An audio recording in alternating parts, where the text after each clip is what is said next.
철로 역정. 아름다움이라는 궁전.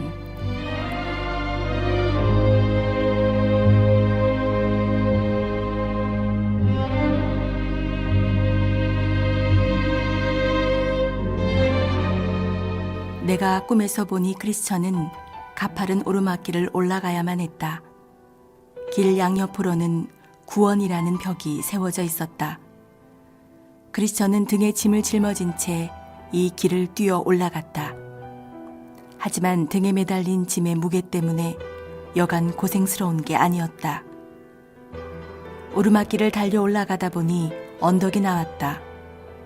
그 위에는 십자가가 서 있고 바로 아래에는 작은 무덤이 하나 있었다. 내가 꿈에서 보니 크리스천은 그 십자가가 있는 쪽으로 걸음을 옮기고 있었다. 순간 그의 등에 매달려 있는 짐이 스르르 떨어져 나가더니 대굴대굴 굴러가 버렸다.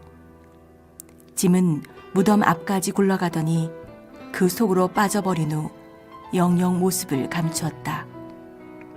크리스천은 너무나 기뻐하며 벅찬 가슴으로 이렇게 말했다. 주께서 고통을 당하심으로 내게 안식을 주시고 죽음을 당하심으로 내게 생명을 주셨구나. 그는 한동안 가만히 서서 십자가를 응시했다. 십자가를 그저 바라본 것만으로도 메고 있던 짐이 떨어져 나갔다는 사실이 매우 경이로웠다. 그래서 몇 번이고 십자가를 계속 바라보았다. 눈물이 뺨을 타고 흘러내렸다. 그가 흐느끼며 십자가를 바라보고 있을 때 빛나는 천사 셋이 그에게 다가와 인사를 했다. 평화를 누리소서. 첫 번째 천사가 다가와 말했다. 당신의 죄는 사하여졌습니다. 두 번째 천사는 크리스천이 걸치고 있던 누더기 옷을 벗기고 새 옷으로 갈아입혔다. 세 번째 천사는 그에게 두루마리를 주면서 그가 순례길을 가는 도중에 읽어보고 하늘의 성문 앞에 도착하면 건네주라고 했다. 그러곤 세 명의 천사는 사라졌다. 크리스천은 너무나 기쁜 나머지 그 자리에서 껑충껑충 3번 뛰었고 이렇게 노래를 불렀다. 지금까지 나는 죄짐을 짊어지고 왔다네. 이곳에 오기까지 아무도 내 슬픔을 달래주지 못했네. 이곳은 얼마나 좋은 곳인가. 이곳에서 분명 내 축복이 시작되는 것인가. 이곳에서 분명 내 짐이 벗겨진 것인가. 이곳에서 분명 나를 묶었던 끈이 끊어진 것인가. 복된 십자가여, 복된 무덤이여, 나를 위해 수치를 당하신 복되신 예수님이여. 나는 꿈에서 그가 계속 길을 가다가 산 기슭까지 다다른 것을 보았다. 조금 더 길을 가보니 남자 3명이 곤히 자고 있었다. 이들의 발목에는 모두 족쇄가 채워져 있었다. 세 남자의 이름은 단순, 게으름, 무례였다. 크리스천은 이들을 깨워야겠다는 생각에 이렇게 소리쳤다. 저 밑으론 죽음의 바다가 펼쳐져 있는데 돛대 위에서 잠자는 모양새군요. 죽음의 바다는 너무 깊어서 그 깊이를 알 수 없답니다. 어서 일어나 길을 가시죠. 그럼 제가 이 족쇄를 풀어드리겠습니다. 크리스천은 계속 말을 이었다. 우는 사자같이 두루다니며 삼킬자를 찾는 남자가 오게 되면 그의 이빨에 당신네들은 물어뜯기고 말 것입니다.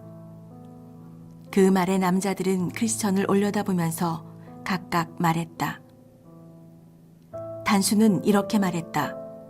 뭐가 위험하다는 거요? 게으름이 말했다.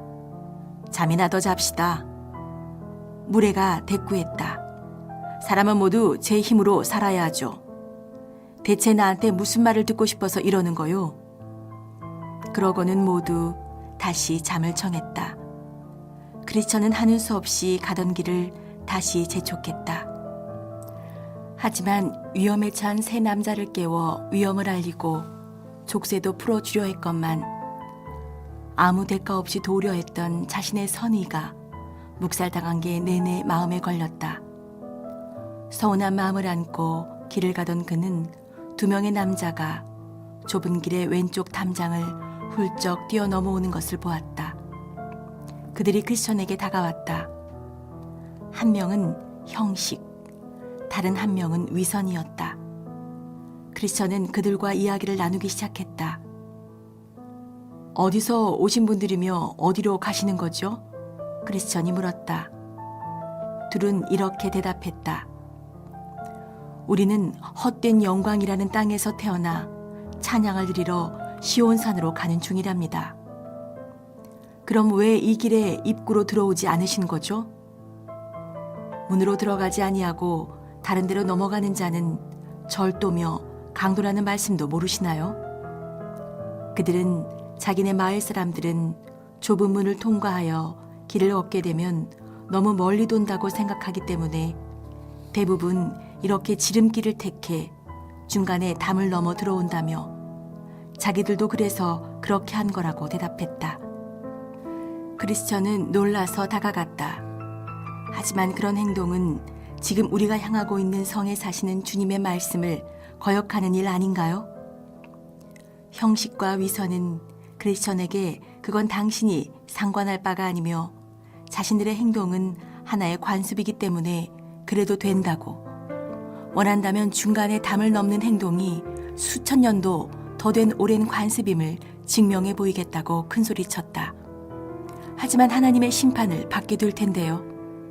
이 말에도 그들은 여전히 그런 관습은 이미 수천 년 동안 이어온 곳이기 때문에 공평하지 못한 판사가 심판을 한다고 해도 분명히 타당한 행동으로 인정될 거라고 장담했다.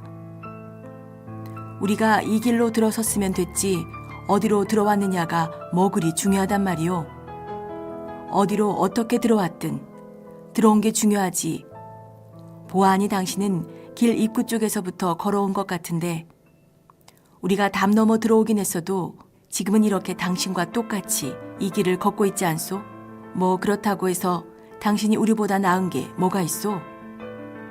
저는 하나님의 말씀에 따라 걷고 있지만 당신들은 당신들 마음대로 이 길을 걷는 거라고요.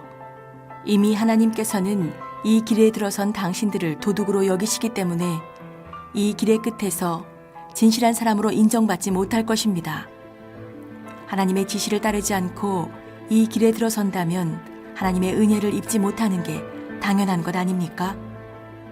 크리스천이 통탄하며 말하자 그들은 별다른 말 없이 당신이나 잘하라고 했다. 그러고 나서 이들과 크리스천은 서로 아무 말도 나누지 않고 가던 길을 계속 걸었다. 그러다 두 사람은 율법과 규례라는 측면에서 본다면 양심적으로 따라야 한다는 점에서는 자신들과 크리스천이 다를 바 없다고 말했다. 그래봐야 당신이나 우리나 별반 달라 보이지 않구려. 당신이 걸친 옷만 빼면 그 옷 보아하니 벗고 다니는 당신이 불쌍해서 이 옷들이 준 것 같은데 뭘. 이에 크리스천은 단호히 말했다. 올바른 문으로 들어오지 않은 당신들이 율법과 규례로 구원받을 수는 없습니다. 또한 제가 지금 입고 있는 옷은 제가 잠시 들렸던 하나님의 집에서 얻은 것이며 당신들 말대로 벌거벗은 부끄러움을 가려주기도 하죠. 저는 이 옷을 그곳에서 제게 베풀어 주신 친절의 증표로서 받아들인 것입니다. 사실 그 전까지는 누더기를 걸치고 있었으니까요. 게다가 길을 가면 갈수록 이 옷이 편안해지는군요. 제가 그 성의 문 앞에 도착하면 하나님께서는 분명 이 옷을 보고 절 알아보실 것입니다. 하나님께서 제 등에 있는 짐을 벗겨주시던 날 이 옷을 아무 대가 없이 주셨고 당신네들 눈에는 보이지 않겠지만 그분과 아주 친한 분이 제 이마에 표를 해주셨습니다. 게다가 봉인된 두루마리를 주시면서 길을 갈 때 읽으면 마음의 위안을 얻을 것이라 하셨습니다. 그리고 하늘의 성문에 다다랐을 때 이 두루마리가 그 안으로 들어갈 수 있게 해주는 분명한 징표가 될 것이라고 하셨지요. 그러나 당신들은 좁은 문을 통해 들어온 곳이 아니니 이 모든 것을 갖지 못할 것입니다. 크리스천의 말에 그들은 아무 말도 못했다. 그저 서로 얼굴을 멀뚱히 쳐다보다가 웃음을 터뜨렸다. 내가 꿈에서 보니 그들은 모두 가던 길을 계속 갔다. 크리스천은 조금 앞서 걸으면서 간혹 혼잣말을 했다. 가끔 한숨을 내쉬기도 했고 또 가끔은 마음 편하게 길을 걸었다. 그러고는 천사들이 건네준 두루마리를 펴서 읽으며 마음을 달랬다. 내가 꿈에서 보니 그들은 모두 고난의 언덕 기슭에 다다랐다. 기슭에는 샘이 하나 있었다. 그 가운데에는 문에서 곧장 뻗은 길이 있었고 양옆으로도 길이 나 있었다. 샛길로 온 두 남자 중 한 명은 왼쪽, 다른 한 명은 오른쪽 길로 갔다. 하지만 크리스천은 그 가운데 있는 길을 택했다. 그 길은 좁았고 언덕을 따라 곧장 뻗어 있었다. 그 길의 이름은 고난이었다. 크리스천은 샘으로 가서 물을 들이켠 후 기운을 차리고 언덕을 오르며 이렇게 말했다. 언덕이 높으나 나는 기꺼이 오르리라. 어떤 고난도 날 막지 못할 것이네. 바로 이 길이 생명길임을 알고 있기에 용기를 내어 겁내지도 두려워하지도 않으리. 힘들더라도 바른 길로 가는 편이 나은 법. 쉽다고 그릇된 길로 가면 그 끝엔 멸망이 있을 뿐. 두 남자도 언덕을 올랐다. 하지만 언덕은 가파르고 꽤 높아 보였다. 옆을 힐끗 보니 양쪽으로 나 있는 두 갈래길이 보였다.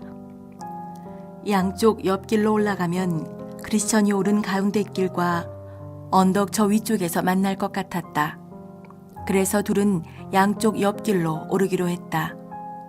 한쪽 길의 이름은 위험이었고 다른 쪽 길 이름은 파멸이었다. 위험이라는 길을 택해 올라간 남자는 첩첩산중에 갇히고 말았다. 그리고 파멸의 길로 곧장 올라간 남자는 음침한 산들이 연달아 솟아있는 광야에 도착한 후 비틀거리다가 쓰러져서 다시는 일어나지 못했다.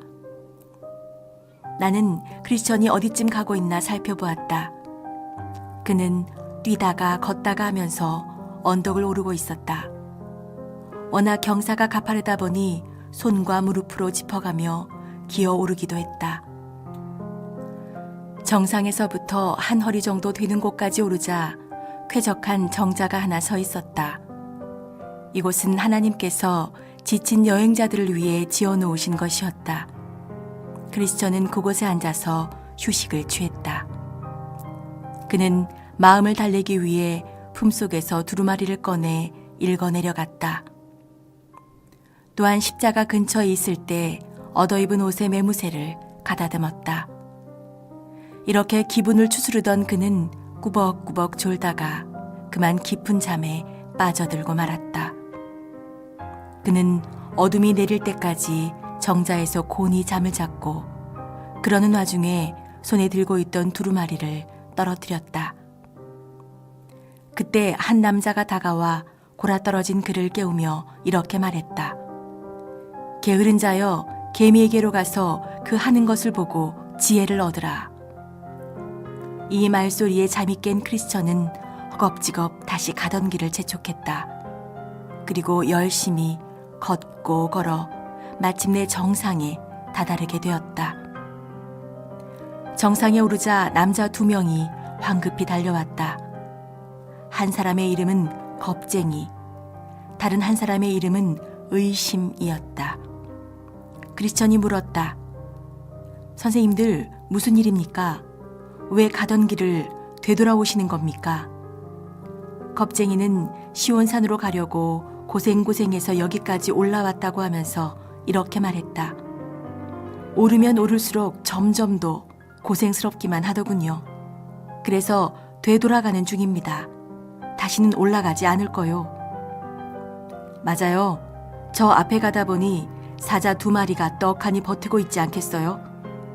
잠을 자는 건지 깨어 있는 건지 잘은 모르겠지만 아마 그 근처까지 갔다가는 온몸이 갈기갈기 찢어져 사자의 먹잇감이 될지도 몰라요.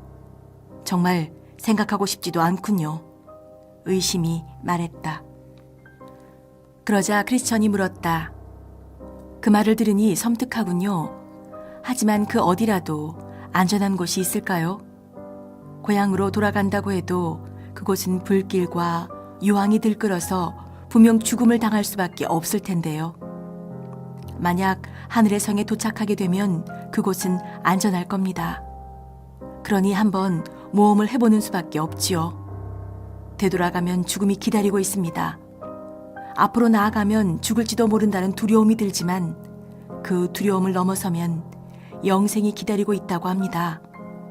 전 계속 앞으로 나아가겠습니다.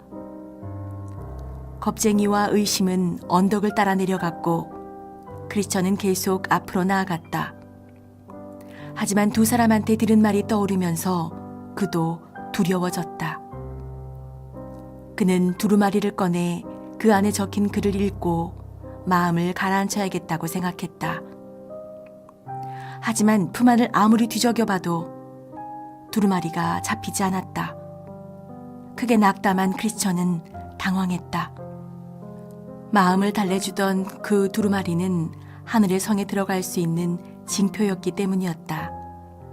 크리스천은 너무나 당황한 나머지 머릿속이 텅 비어버렸다.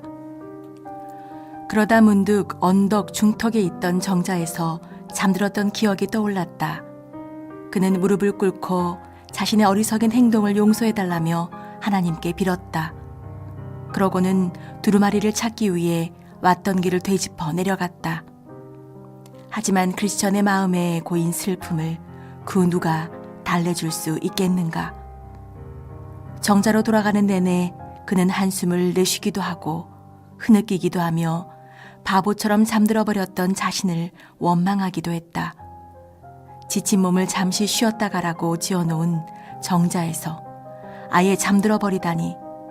그는 중턱까지 내려오는 내내 순례길에 많은 위안을 주던 그 두루마리를 혹시나 찾을 수 있을까 하고 이쪽 저쪽 꼼꼼히 살폈다.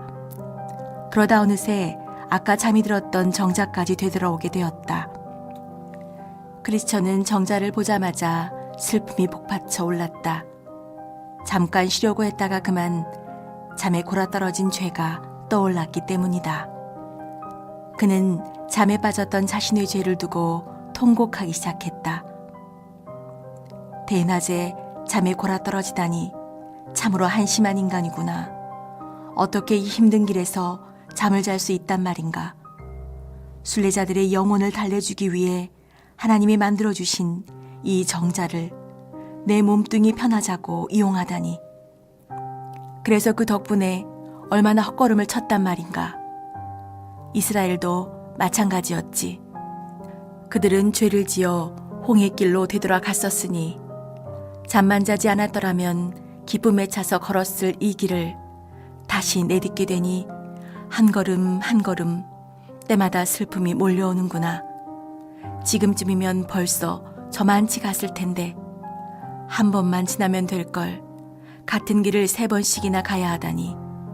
이제 해가 져서 깜깜한 밤이 되어버렸으니 잠들지 않았더라면 얼마나 좋았을까.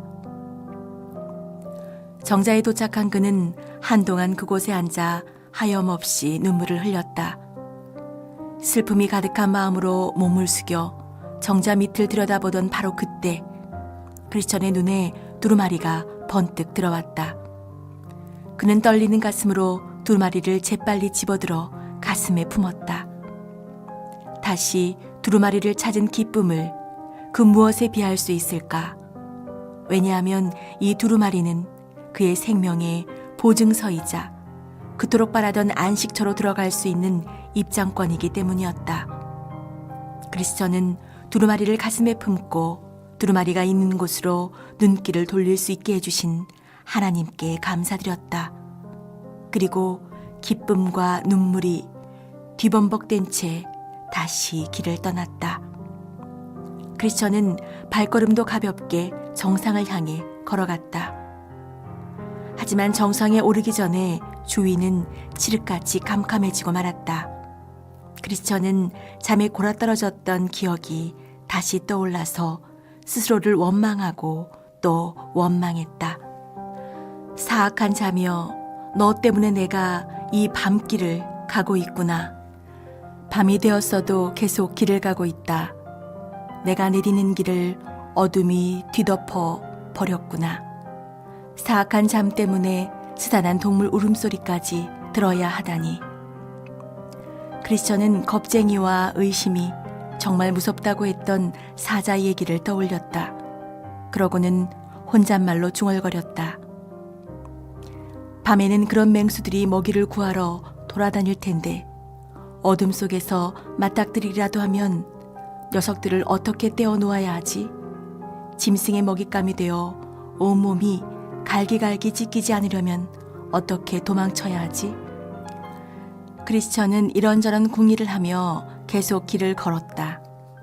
어리석은 실수를 통탄하며 걷던 그는 눈을 들었다가 앞에 있는 웅장한 궁전을 바라보게 되었다. 이 궁전의 이름은 아름다움으로 오르막길 옆에 서 있었다. 나는 꿈에서 크리스천이 그 궁전에서 하룻밤 묵어 갈 수 있는지 알아보러 그곳으로 서둘러 달려가는 모습을 보았다. 그는 저만치 앞으로 멀어지더니 아주 좁은 길로 들어섰다. 그 길은 문지기의 집에서 한 200m 정도 떨어져 있었는데 나아갈수록 더 좁아 보였다. 크리스천은 그 길을 걷다가 저 앞에 사자 2마리가 버티고 서 있는 모습을 보았다. 겁쟁이 씨와 의심 씨가 말하던 그 위험이 내게도 닥쳤군. 사자는 쇠사슬에 묶여 있었지만 크리스천은 그걸 보지 못했다. 두려운 마음에 여기서 그만 되돌아가야 하는 건 아닐까 생각했지만 되돌아가 봐야 죽음만이 기다리고 있을 뿐이었다. 그때 주의라는 문지기가 집에서 나와 돌아갈까 말까 머뭇거리고 있는 크리스천을 보았다. 문지기는 크리스천에게 말했다. 왜 그리 용기가 없는 거요? 사자는 쇠사슬에 묶여 있으니 무서워하지 않아도 돼요. 순례자들에게 믿음이 있는지 없는지 시험해보려고 녀석들을 거기에 갖다 놓은 거예요. 길 한가운데로 걸어오면 아무런 해도 입지 않을 겁니다. 내가 꿈에서 보니 크리스천은 사자가 무서워 온몸을 벌벌 떨면서도 문지기가 있는 쪽으로 조심스레 발걸음을 내딛었다. 사자들은 으르렁거리기는 했지만 아무런 해코지도 하지 않았다. 크리스천은 기쁨에 겨워 손뼉을 치며 계속 걸어갔고 마침내 문지기가 있는 곳까지 당도하게 되었다. 선생님, 이 집은 누구의 집입니까? 혹시 하룻밤만 신세져도 괜찮겠습니까? 문지기가 대답했다. 이 집은 이 언덕 주인의 집이요. 순례자들이 편안히 쉬어갈 수 있도록 지어진 집입니다. 문지기는 크리스천에게 어디에서 와서 어디로 가는 중인지 물었다. 저는 멸망의 도시를 떠나 시온산으로 가는 중입니다. 날이 저물어서 그러니 괜찮다면 하룻밤만 자고 갈 수 있을까요? 이름이 어떻게 되시오? 크리스천이라고 합니다. 원래 이름은 박복이었습니다. 저희 조상님들은 하나님께서 샘의 장막에 살라고 그렇게 야베 쪽이랍니다. 어쩌다가 이렇게 늦은 시각에 오게 되셨소? 해가 다 졌는데. 크리스천은 앞서 있었던 일들을 자세하게 이야기했다. 더 빨리 올 수도 있었는데 제가 변변치 못해서 그만 언덕에 있던 정자에서 잠을 자고 말았습니다. 그러지 않았더라면 훨씬 더 빨리 왔을 텐데 말입니다. 자다가 징표를 잃어버렸는데 잃어버린 것도 모른 채 언덕 꼭대기까지 올라갔습니다. 거기서 비로소 징표를 잃어버린 사실은 알게 되었지만 찾을 수가 없었습니다. 메어지는 가슴을 안고 잠에 골아떨어졌던 그 정자까지 되돌아갈 수밖에 없었고 다행히 정자에서 징표를 다시 찾게 되었지요. 그러다 보니 지금에야 도착하게 된 것입니다. 그렇다면 이 집 아가씨들 중 한 분을 불러드리지요. 이 집의 규칙에 따라 아가씨가 당신 얘기를 마음에 들어하면 나머지 가족들에게 소개시켜 줄 겁니다. 이렇게 말하고 나서 문지기 주의가 초인종을 눌렀다. 초인종 소리에 아름다운 처녀 분별이 집에서 나와 무슨 일이냐고 물었다. 문지기가 대답했다. 이 사람은 멸망의 도시를 떠나 시온산으로 향하는 순례자인데 밤도 어둡고 몸도 지쳐서 혹시 이곳에서 하룻밤 묵어 갈 수 있냐고 묻는군요. 그래서 제가 아가씨가 나오셔서 이 집의 규칙에 따라 당신이 괜찮은 사람인지 아닌지 얘기를 나눠보실 거라고 했습니다. 분별은 그에게 어디서 왔으며 어디로 가는지 물었다. 이에 크리스천은 조금 전에 문지기에게 한 말을 되풀이했다. 분별은 또 그에게 어떻게 여기까지 왔는지, 여기까지 오면서 무엇을 보고 누구를 만났는지 물었다. 크리스천은 그것도 대답해 주었다. 끝으로 처녀가 이름을 묻자 크리스천은 이렇게 말했다. 제 이름은 크리스천입니다. 여기에서 하룻밤 꼭 묵어가고 싶습니다. 듣기로는 언덕의 주인님께서 순례자들이 편히 쉬어가라고 만드신 곳이라면서요. 크리스천의 말을 듣고 난 분별은 웃음을 띠고 있었지만 눈에는 눈물이 고여 있었다. 잠시 아무 말이 없던 분별은 이렇게 말했다. 저희 가족을 두어 분 더 만나보시죠. 분별은 문가로 가서 신중, 경건, 자선을 불러냈다. 이들은 크리스천과 얘기를 좀 더 나눠본 후 그를 집 안으로 들였다. 많은 사람들이 크리스천을 맞으며 이렇게 말했다. 어서 오세요. 이 집은 언덕의 주인님께서 당신과 같은 순례자들이 쉬었다 가라고 지으신 곳이랍니다. 크리스천은 정중히 인사하고 나서 사람들을 따라 집으로 들어갔다. 그가 안으로 들어가 자리에 앉자 사람들은 음료를 대접했다. 저녁상이 차려질 때까지 시간을 보내기에는 이야기 나누는 것이 제일이었기에 서로 대화를 나누기로 했다. 사람들은 신중, 경건, 자선더러 크리스천과 얘기를 나눠보라고 했다. 잘 오셨어요, 착한 크리스천 씨. 오늘 밤 저희 집에서 묵고 가시게 되어 참으로 기쁘군요. 그동안 순례 여행에서 겪었던 일들을 상세히 알려주신다면 저희에게 많은 도움이 되겠어요. 경건히 부탁했다. 기꺼이 말씀드리죠. 이렇게 다들 좋아해 주시니 저도 참 기쁩니다. 손님으로 하룻밤 묵게 된 크리스천이 대답했다. 순례자의 길을 걷게 된 계기가 있나요? 경건이 물었다. 저는 제가 살던 곳에서 끔찍한 이야기를 직접 듣고 고향을 떠나 오게 되었습니다. 여기 계속 살다가는 아무리 몸부림쳐도 피할 수 없는 멸망이 닥친다는 이야기였거든요. 그럼 고향을 떠난 후 어쩌다가 이리로 오시게 된 거죠? 그건 아마 하나님의 뜻이라고 생각합니다. 멸망이 닥칠까봐 두려워하고 있을 때 어디로 가야 할지 알 수 없었습니다. 그래서 두려움에 온몸을 벌벌 떨고 있었는데 우연히 한 남자분을 만나게 되었지요. 그분의 이름은 전도자였고 저더러 좁은 문으로 가라고 일러주셨습니다. 그분이 아니었다면 좁은 문을 찾지 못했을 겁니다. 그분이 알려주신 대로 길을 따라 걷다 보니 이곳까지 곧장 오게 된 것입니다. 경건이 계속 물었다. 그럼 해석자의 집에는 들르지 않으셨나요? 크리스천이 대답했다. 물론 거기 들러서 많은 것을 보았지요. 거기에서 본 것들은 죽을 때까지 잊지 못할 겁니다. 특히 다음의 3가지가 기억에 또렷이 남아요. 첫째, 사탄의 방해가 있을지라도 그리스도께서 마음속 은혜의 역사를 어떻게 유지하시는지 알게 되었습니다. 둘째, 하나님의 은혜를 입지 못하여 희망을 잃은 인간이 어떤 죄값을 치르고 있는지도 보았습니다. 셋째, 심판의 날이 다가오는 꿈을 꾼 사내를 만나기도 했습니다. 그 사람이 꿈에서 본 것을 얘기하던가요? 그럼요. 아주 끔찍하던데요. 그 남자가 하는 소리를 듣고 있자니 가슴이 찢어질 듯 아팠습니다. 그런데 다 듣고 나니 오히려 기쁘던걸요. 해석자의 집에서 본 건 그게 다인가요?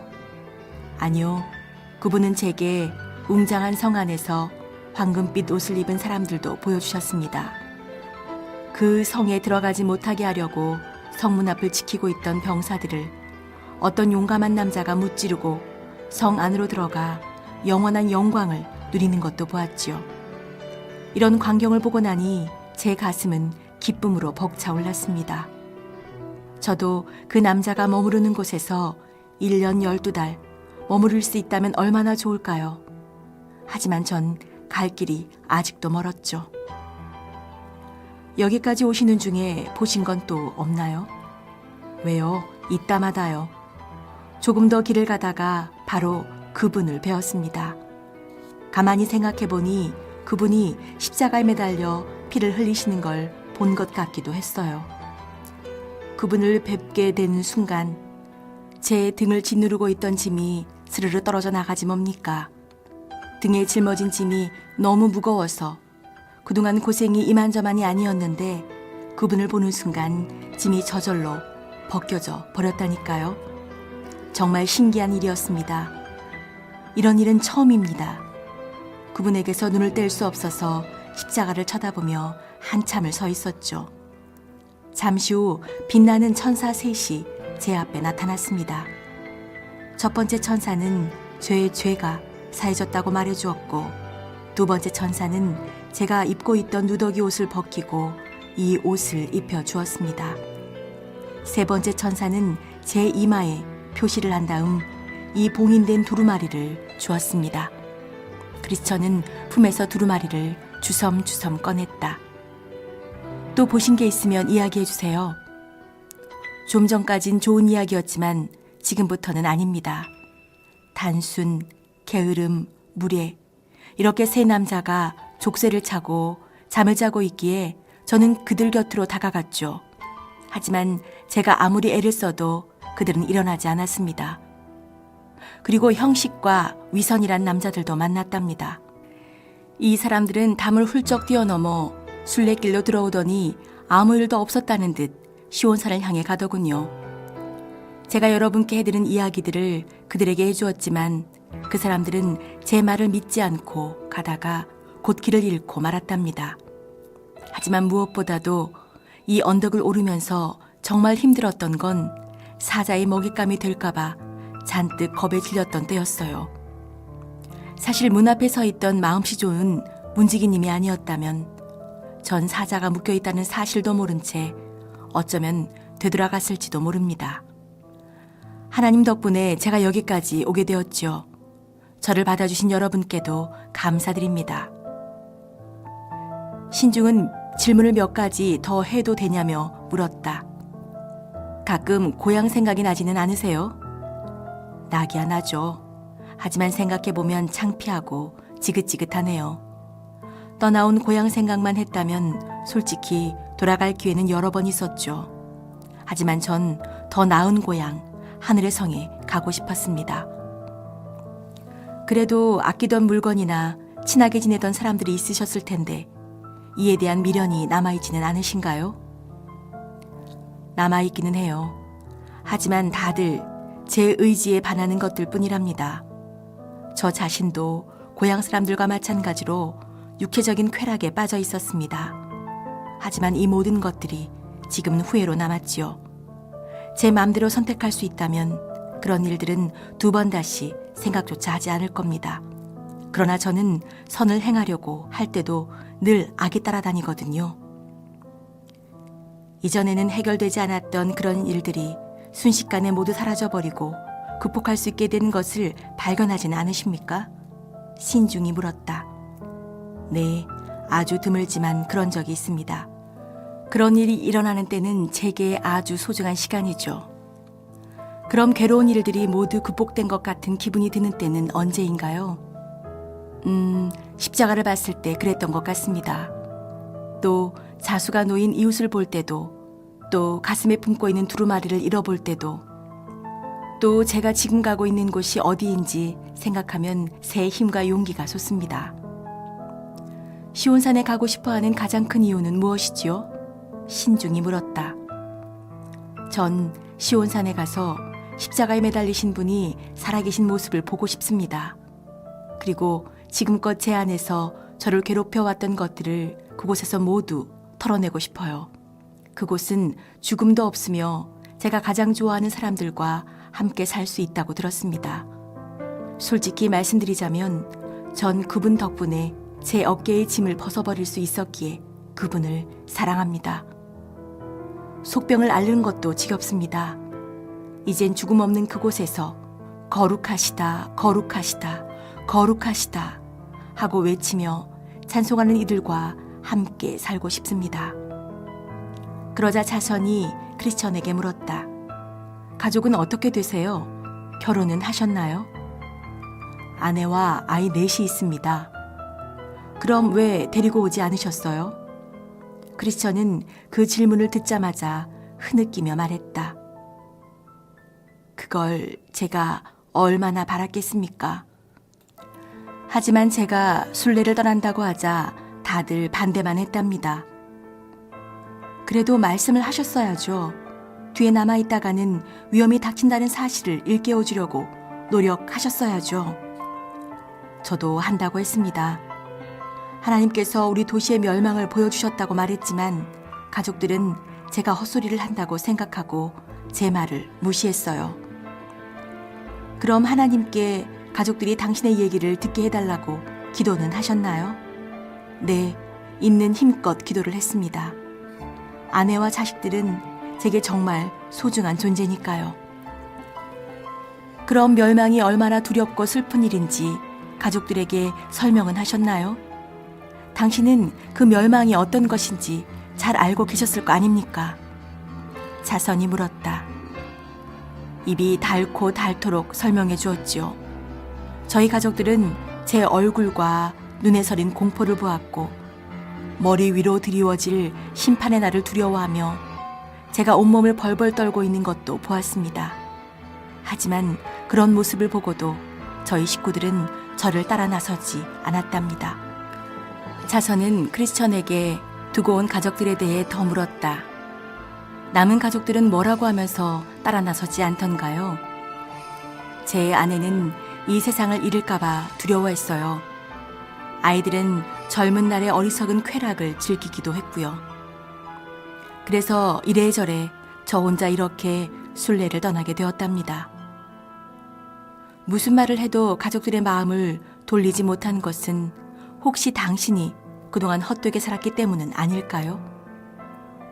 그렇습니다. 전 제 삶도 제대로 꾸리지 못하며 살았었죠.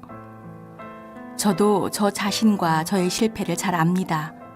사람들이 남들에게 하나님을 따르라고 말해도 그 얘기를 들은 사람들이 하나님을 믿지 못하는 건 바로 그런 말을 하는 사람들 때문이거든요.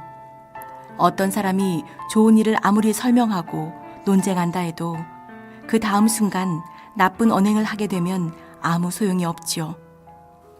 저는 혹시나 제가 흉한 꼴을 보여 가족들이 순례를 따라 나서지 않을까봐 매우 조심하고 또 조심했습니다. 그런데 저의 이런 행동에 대해 가족들은 제가 아무 융통성이 없다고, 자기들이 보기엔 죄도 아닌 그런 일에도 몸을 사린다고 말하곤 했죠. 그렇다 해도 가족들이 저의 그 어떤 모습을 싫어해서 믿음을 갖지 못했다면 그건 제가 너무나 나약하여 하나님의 뜻을 거스르는 죄를 저질렀거나 아니면 제가 이웃들에게 뭔가 잘못했기 때문일 테죠. 자선이 말했다. 그렇습니다. 가인의 동생을 미워한 건 자신의 행동은 악하고 동생의 행동은 의로웠기 때문이었죠. 만약 이런 이유로 당신의 가족들이 당신을 못마땅하게 생각했다면 그건 가족들이 선을 가까이 할 수 없었기 때문일 겁니다. 이제 당신은 그들의 죄악에 대한 책임에서 벗어나 당신의 영혼을 보존하신 겁니다. 이야기를 나누던 그들은 저녁상이 다 차려지자 다들 식탁에 둘러앉았다. 식탁에는 기름진 고기와 잘 정제된 포도주가 차려져 있었다. 식탁에서 나눈 대화는 모두 이 언덕 주인에 관한 얘기였다. 사람들은 그분이 어디에서 뭘 하셨으며 이 집을 왜 지으셨는지에 대해 얘기를 나눴다. 이들의 얘기를 듣다 보니 나는 그분이 위대한 용사이시며 사망의 권세를 가진 자와 싸우다가 큰 위험에 처했지만 결국 그를 무찌르셨다는 사실을 알게 되었다. 나는 그분을 더욱 사랑하게 되었다. 크리스천이 말했다. 사람들이 말한 것처럼 또 제가 믿는 것처럼 그분께서는 많은 피를 흘리심으로 그 일을 이루셨습니다. 그러나 그분은 자신의 나라에 대해 순수한 사랑 때문에 그런 일을 하셨기에 은혜의 영광을 받으시기에 합당합니다. 그분을 따르던 이들 중에 그분이 십자가에 못 박혀 죽으신 후에 그분과 얘기를 나누었다는 사람들이 있습니다. 그들은 보잘것없는 순례자들을 사랑하신다는 그분의 말씀을 직접 들었다고 증언합니다. 그들은 동서고금에 그분 같은 분을 절대로 찾을 수 없다고 합니다. 사람들은 이 말을 입증할 수 있는 증거를 보여주었다. 그분이 가난한 자들을 위해 스스로 영광을 벗어버리신 것이 그 한 예이다. 또한 그분 혼자서만 시온산에 살지 않겠다고 말씀하시는 것도 직접 들었다고 했다. 그들이 덧붙여 말하기를 그분은 가난하게 태어난 많은 순례자들을 거름덤 위에서 들어 올리셔서 왕자로 삼으셨다고 했다. 사람들은 밤이 깊도록 이야기꽃을 피웠다. 주님께서 자신들을 보호해 주시기를 기도드린 후 다들 잠자리에 들었다. 그들은 일출을 바라볼 수 있는 창이 달린 2층 방으로 크리스천을 안내했다. 이 방의 이름은 평화였다. 크리스천은 이곳에서 잠이 들어 새벽녘에 일어나 이렇게 노래 불렀다. 내가 지금 있는 곳은 어디인가? 예수님이 순례자들에게 사랑과 보살핌을 베풀어 주시는 곳이지 않은가? 이로써 나의 죄는 사하여지고 이제 천국은 가까이 있도다. 아침이 되자 모두들 일어나 대화를 더 나누었다.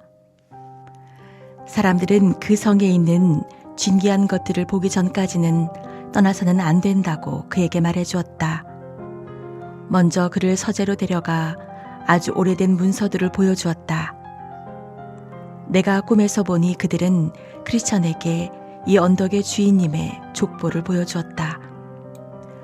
그분은 영원한 세대를 거슬러 올라간 아주 오래된 세대의 아드님이셨다.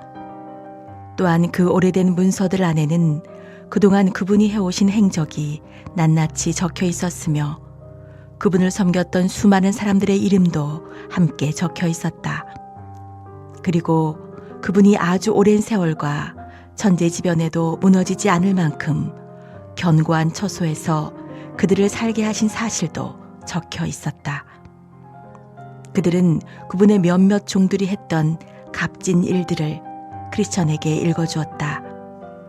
그분의 종들이 어떻게 나라들을 이겼으며 의로운 일들을 행했고 약속을 받아내고 사자들의 입을 막았으며 불의 세력을 멸하고 칼날을 피하기도 하며 연약한 가운데서 강하게 되었고 전쟁에서 용감하게 싸워 이방인의 군대를 달아나게 했는지도 읽어주었다.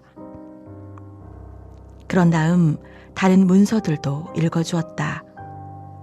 그분이 과거에 자신의 인격과 행적을 모독했던 사람들까지도 전부 받아주었다는 얘기가 쓰여 있었다.